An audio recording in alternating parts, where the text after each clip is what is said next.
what is going on with Khamenei's body and funeral and all the other generals? Has there been any chatter about this, and how has this been affecting the regime morale?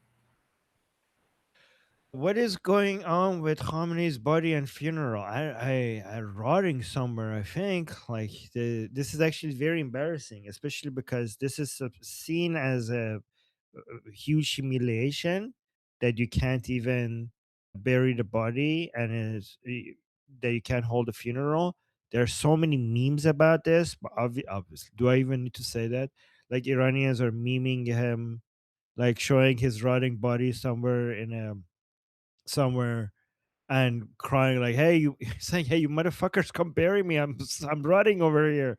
Like, so there are so many memes about making fun of them. And again, this is like really helping with the information warfare and narrative warfare, because I don't know how big of a deal this is in other cultures, but not being able to bury the body of your people is really bad.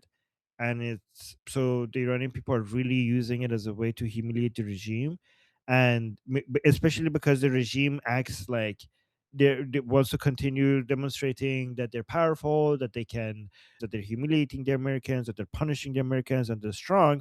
The fact that they can't even bury Khamenei and have a funeral for him really challenges that narrative. So this has turned into a weapon on our side to use that against them. I don't know where they're holding his body right now, but probably in a cold like storage somewhere. And all of the other generals I've seen, I see like they stack their boxes. Like Pomini, because his ceremony is supposed to be big and significant, they have nothing for him right now. But I've seen the other generals, they put their bodies in these weird like saran wrapped like boxes. I don't know why they do that. It makes it look shiny. It looks makes it like the way the boxes makes it look like it's like an Amazon delivery package or something. Like the way that they're putting the bodies into these boxes, right? And they put it in the back of trucks, and they're all stacked on top of. There's so many of them. It's not like one at a time. They're all stacked on top of each other, and they bring these trucks. Well, I mean, it's open trucks, like people could actually go and touch the boxes and stuff. And they have these soldiers on the back of these trucks, and they go through the streets, and the people are coming around the trucks to show the respect to their martyrs. And they're in the streets, they have these items with them. They have their kafia or their tasbih, which is like something like a rosary, or like the thing that they pray on, like the different items. And they're in the streets, and they handing it over to the soldiers that is standing next to these boxes as the truck passes through the people. And they rub these items on the boxes. The whole, like, a martyr's body is supposed to, I don't know, it's like giving holiness out of it. I don't know how to, like, it's like kind of like osmosis, right? So if you put something next to it, it will pass on the holiness to the item next to it. So they're rubbing these items on the boxes. So they're like, imagine you have these guards on the back of the truck, and people are just handing out different items to them, and the guy just quickly rubs it on the boxes and passes back to the crowd. And they take these items home. I don't know what they do with it. I think they rub it on sick people or rub it on their loved ones for pass on the blessing. So basically, they get the blessing from the body of the martyrs to the item, and then they rub the item upon on their family to just transfer the blessing from the body, which is weird because I would say it kind of suggests that if you just like start hugging the corpse, you will pass on the highest amount of blessing. Like, what am I supposed, like, if you really want to cure somebody from cancer, would it help if they just start hugging the burned corpse of the martyr? Like, if they just like rub their entire body with it?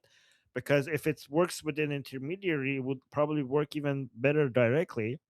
But has there been any chatter about this and how this has been affecting regimes morale? Yes, exactly. Like I answered that already. Yeah. So yeah, it's been a major source of humiliation.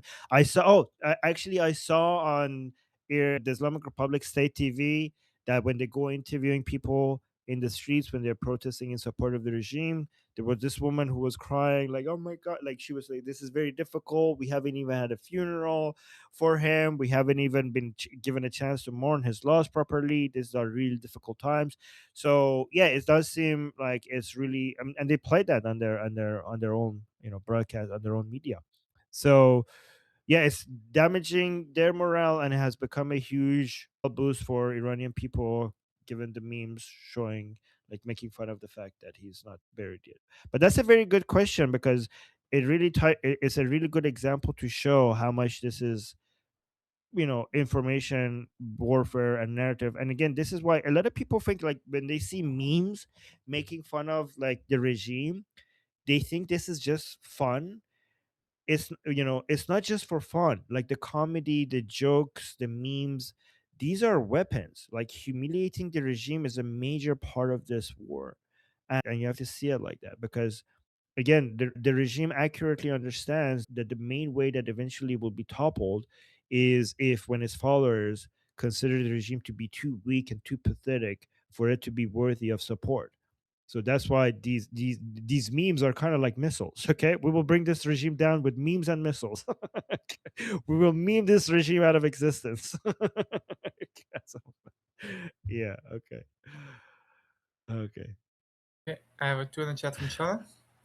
Just real quick, is it possible that they are cremating the body? I mean, would they do Oh no. something that they wouldn't do something that No, no, no, cruel? no. That would be the most un-Islamic thing to do. And they were like, they turn I into know. Buddhists all of a sudden. Yeah. I know, No but way. that would be well, I'm just thinking if I'm an ex-Muslim or something and I wanted to be really, really vindictive, I would do something like that. That's all I was thinking. Oh, okay. Well, the main thing that, like, from Iranian culture perspective, if you're talking about what to do the body, the thing that is being said is that we don't want his body touching Iranian soil, right? So they, like, Okay. from an Iranian perspective, Iranian soil is holy, his body is unholy, so they shouldn't be touching each other. So they want his body outside of Iran. I mean, that That's what makes they're saying. sense. Like, I mean, my Yeah. family was cremated in places they felt like was sacred, so that makes sense. So in Shahnameh, in Iranian mythology, Ahak, his body was held in Damovan, like in the Damovan mountain, which is which is a volcano, right? They changed his body in a way that it doesn't touch the ground. Like, they made sure, like, I don't remember the details, but, like, so Zahak was like this great evil in our legends, in our mythology, like, of, ancient Persia. And Zahak was this, like, great evil, and when he was defeated, they held his body in the volcano, making sure that it doesn't touch the ground. It doesn't touch the holy ground in Iran. So, Okay, all no, that right. makes sense. Thanks. Okay, Jeffrey. I was just gonna help assuage Shauna's, concern. I promise you, they've already been incinerated by us. I mean, at this point, we've turned Besiege and IRGC douche canoes into fucked up Mr. Potato Heads. Dick bone connected to the neck hole, face pussy connected to the street sign. We splattered their ass everywhere. I mean, you got like Besiege douche canoes dressing up in drag, sticking tampons up their butthole, wondering what's going to kill them first, toxic shotgun or Israeli drone. I mean, I promise you, those motherfuckers are having a real bad day. I mean, a real bad day. Holy shit. Oh, wait, Wow. add to that the That few was it. toothless pickle eating hobo fuckers in their bullshit mosquito like fleet that are left getting strafed by A10s now. Like, just, with 30 millimeter depleted uranium dicks of fucking red, white, and blue unbelievability. I mean, if, I promise you, we put some sting on it. There's no doubt about it. Wow. Okay. Okay. I did that for you, Armin, because Someone in I know chat. you love Well, that shit. yeah, yeah, that was good. That was good. Someone in chat is saying I love Jeff. Uh, Yeah, I yeah, love yeah. Jeff too. Okay, one more response from John, and then we move on to Armin. Yeah, thanks. No, I just wanted to add about the Khamenei's funeral that it couldn't get worse than the last one, the last supreme leader in 1989. His funeral They kind of dropped the whole body and he fell out of his shroud. They had to airlift it out with a helicopter. That was quite the Yeah. show. Yeah. Yeah, I think people took it out of. Actually, that was very weird and disgusting. They took it out of the box. It's not just that he accidentally fell out of the box. The people were so obsessed with his body that I think that happened. They just took him out. Like his naked dead body was floating among the crowd. That is a very weird scene, by the way. Do you guys want to see it? It was weird. Let me see if I could find it. You can see how obsessed these people are with like the with. And by the way, this is very like un-Islamic to be fair. Like the Sunnis look at this shit. The Sunni like this because Sunnis see this as dead worship, right? So this is why so many like the Wahhabis and ISIS and Al Qaeda, they hate Sunnis more than they hate Jews. Sorry, they hate Shias more than they hate Jews, because to them, the Iranian people, with the name of Islam, are doing. Let me see. Like, I only have this one right now. I'm not gonna show the rest, but like he was in his. Look at here. You guys see it? Do you guys see it? Yeah. So he was in. This is Khomeini's body, the first supreme leader. He was in this box, and this was his funeral. And the people took the body out of the box, and the helicopter had to come and save the body, because I think if the helicopter didn't show up, the body would have been turned into pieces the way these people were acting. So, and the body, like, there's Can other I? pictures, the videos Oh, of him, just of the body well, the body floating around. And I just wanted to finish this thought. It is like, for like it's not just this, like, right, like, if you see Shia shrines, the bodies of the 12 imams and even their children of the 12 imams has turned into a shrine. So, you know how I say Islam is a death cult, but Shia Islam is even more of a death cult than Sunni Islam is? Sunnis agree with me on this, okay? Sunnis are like, you guys are not worshiping Allah.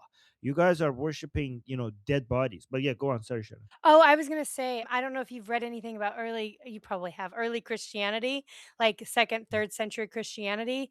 They did stuff like this. So to me, it makes me wonder if this is some kind of practice that came in via Christianity, some weird way that we don't have records of. Maybe not, or maybe it's something that could have evolved organically, but in some weird backwards goat humping way. I don't know. But early Christians had a lot of like weird stuff with the body. Like they would go to special pilgrimages because a certain monastery would have like Jesus's circumcision foreskin. Well, I mean, They did stuff.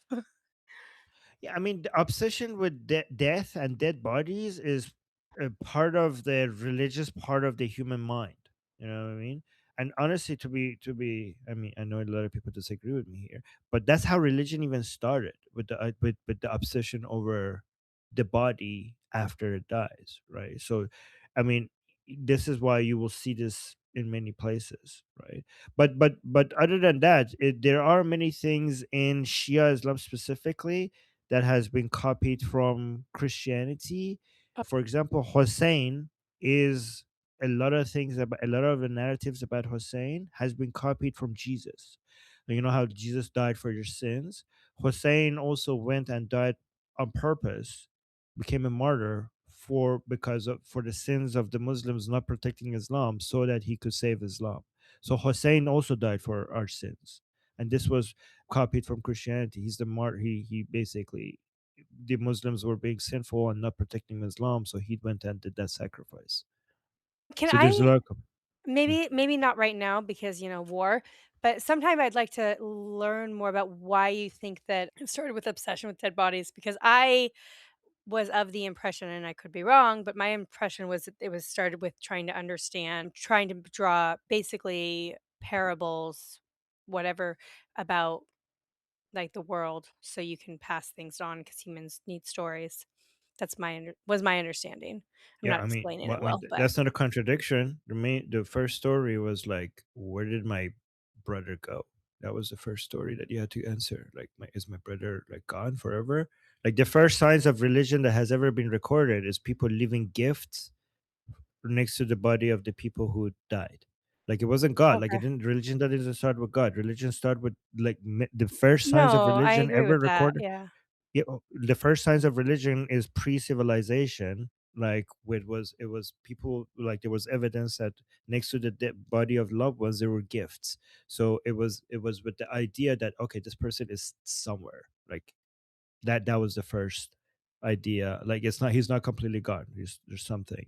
Like Oh, okay. is the lack of is the first idea, the first religious idea started with the lack of acceptance that just because the body is no more, the mind is also no more.